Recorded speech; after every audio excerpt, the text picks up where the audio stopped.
Hi everyone. I intentionally added that radio tuning sound before I will present my report to bring us back to the basics.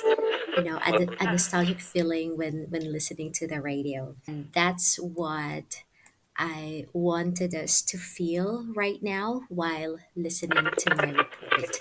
By the way, my name is Rachel Tagawa Teresa, and I am reporting for module number 8, the elements of radio.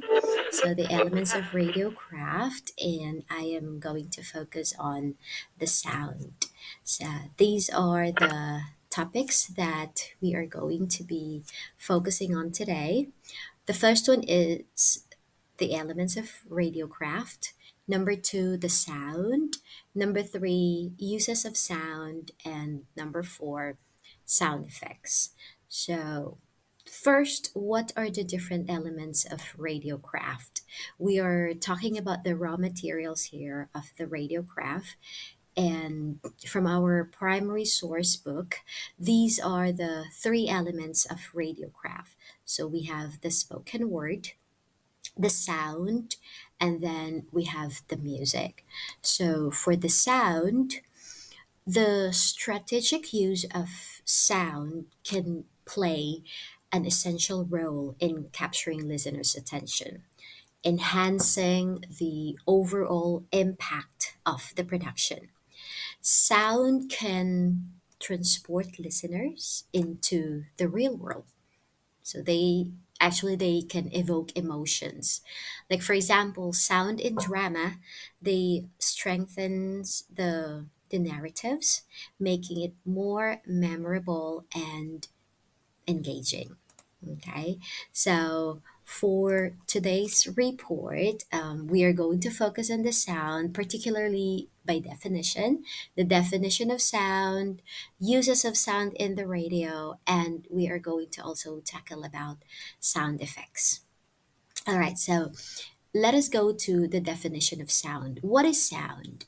From our primary book, sound, by definition, it says there, sound is usually a manifestation of the presence of something.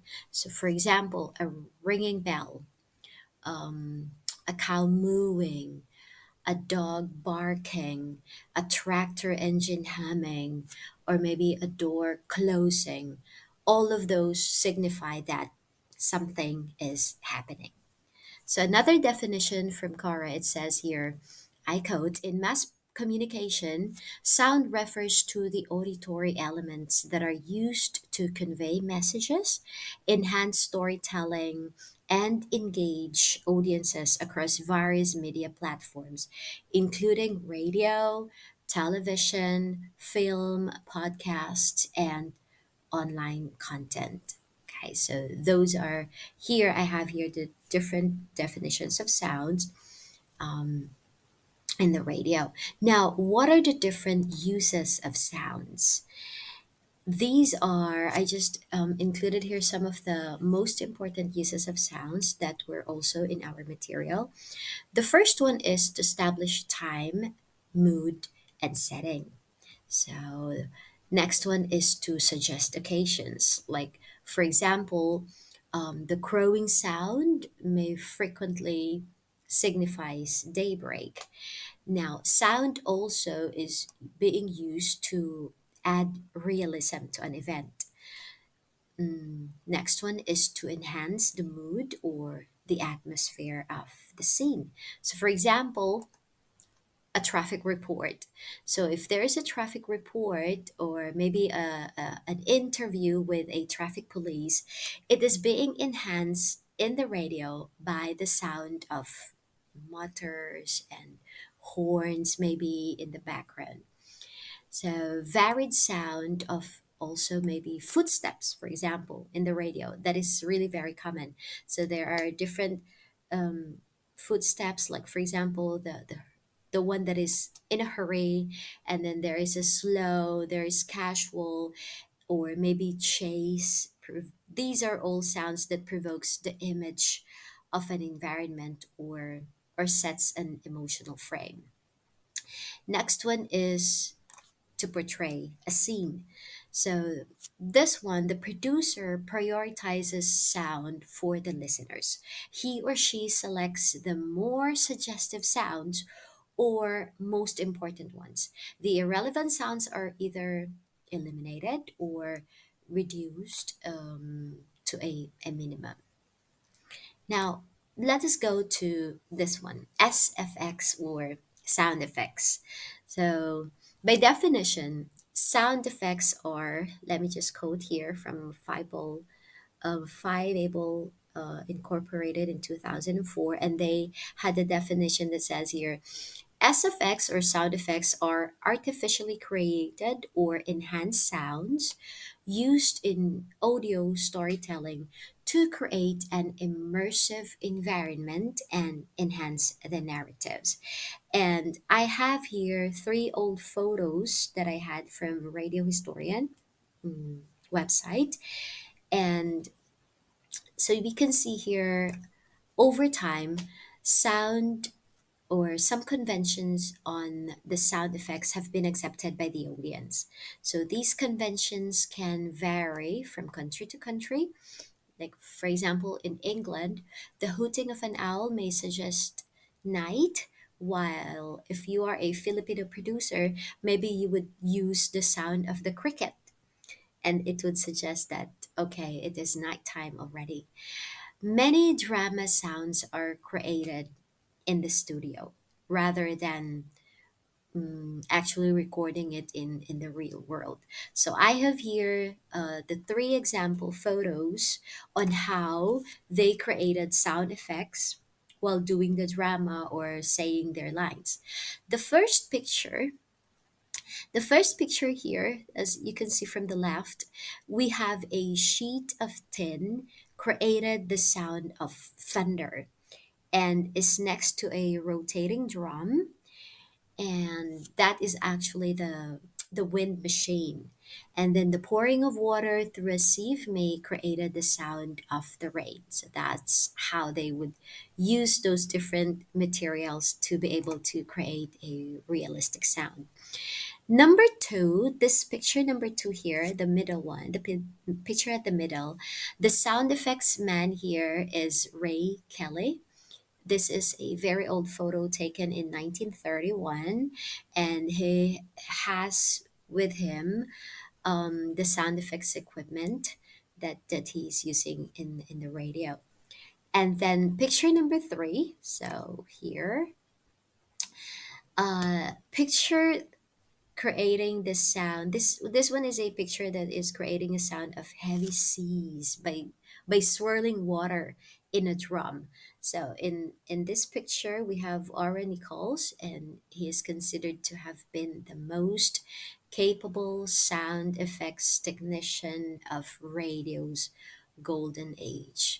Now, along with all those sound effects, words often used or often complement the sound for greater effect.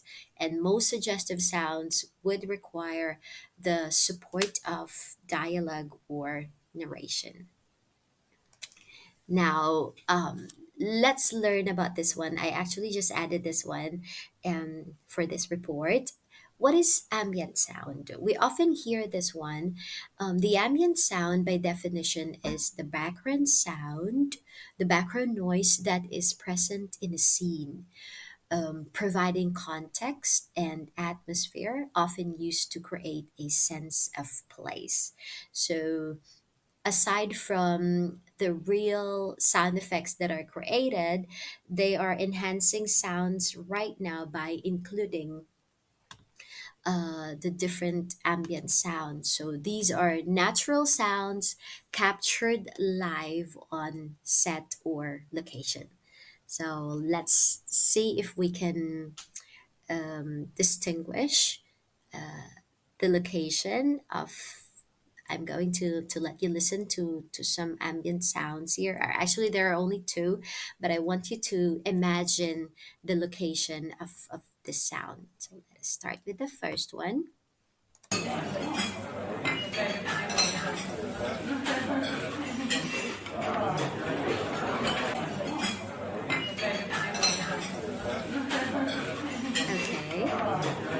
Did you say restaurant or maybe cafe or diners, eatery like that? Then you were right because you can see there, you can hear there, see, you can hear their sounds of spoons and then glass as well. Okay, let's try the other one.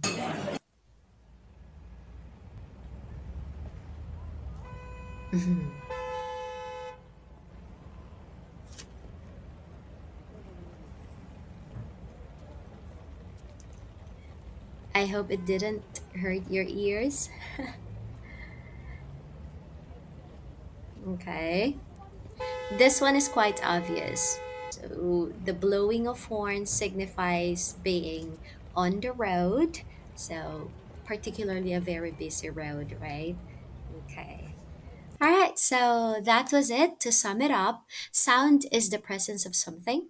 It is used in radio to establish time, set the mood, provide setting, suggest occasions, add realism, enhance the atmosphere of a scene, portray a scene, enriching the listener's experience and understanding of the story or even the news being told. And these are my sources for my report. And before I end this report, these are my discussion questions for us here. Number one, what psychological effect can a sound from a radio have on you as a listener? And number two, have you ever created your own sound effects? If yes, how was your experience? And if no, which sound effects genre or type would you like to create in the future and why? So I'm looking forward to hearing your insights and thank you so much for listening to my report.